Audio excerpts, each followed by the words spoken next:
5.5 वर्षाच्या प्रशासकीय कालखंडानंतर अखेर कोल्हापूर महापालिकेच्या सभागृहात लोकनियुक्त नगरसेवकांचा अधिकृतरित्या प्रवेश झाला.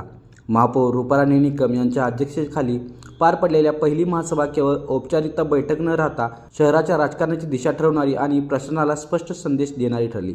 महासभेत विविध विषयांवर समित्यांसाठी काँग्रेस, भाजप, शिवसेना, एकनाथ शिंदे गट आणि राष्ट्रवादी काँग्रेस या पक्षाकडून इच्छुक नगरसेवकांची नावे सादर करण्यात आली.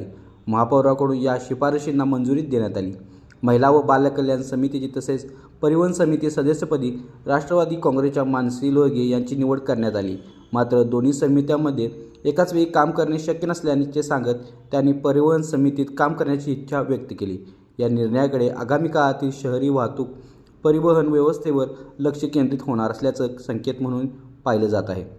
प्रत्यक्ष कामकाज सुरू होताच सभागृहात शहराच्या मूलभूत प्रश्नांवर, कचरा व्यवस्थापन, पाणीपुरवठा आणि लाईट व्यवस्था या विषयांवर थेट चर्चा करण्यात आली. विशेष म्हणजे नागरिकांच्या प्रश्नांवर सत्ताधारी एकमताने बोलताना दिसून आले. दीर्घकाळ प्रशासकीय राजवटीखाली असलेल्या महापालिकेतील राजकारणापेक्षा नागरीकरण प्रश्नाच्या प्राधान्य देण्याची भूमिका या बैठकीतून स्पष्ट झाली.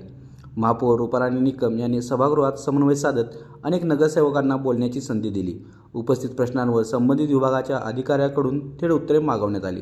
प्रसंगी कठोर भूमिका घेत त्यांनी नागरिकांच्या विकासामध्ये कोणत्याही प्रकारचा हलगर्जीपणा खपवून घेतला जाणार नाही असा स्पष्ट इशारा प्रशासनाला दिला आहे. दुपारी काही काळाच्या विश्रांतीनंतर पुन्हा सभागृहाचे कामकाज सुरू झाले. सभेच्या उत्तरार्धात सत्ताधारी व विरोधकांनी विविध मुद्द्यांवर चर्चा करत आगामी काळातील आपल्या राजकीय भूमिका स्पष्ट केल्या. एकंदरीतच 5.5 वर्षांनंतर सभागृह अस्तित्वात आल्यानंतर महापालिकेत कार्यकर्त्यांसह सामान्य नागरिकांची मोठी वर्दळ दिसून आली. नूतन सभागृहाच्या माध्यमातून शहराच्या प्रलंबित प्रश्नांवर ठोस निर्णय होतील व विकासभिमुख प्रशासनाची दिशा ठरेल अशी आशावादी अपेक्षा या पहिल्या महासभेतून व्यक्त होताना दिसून आली.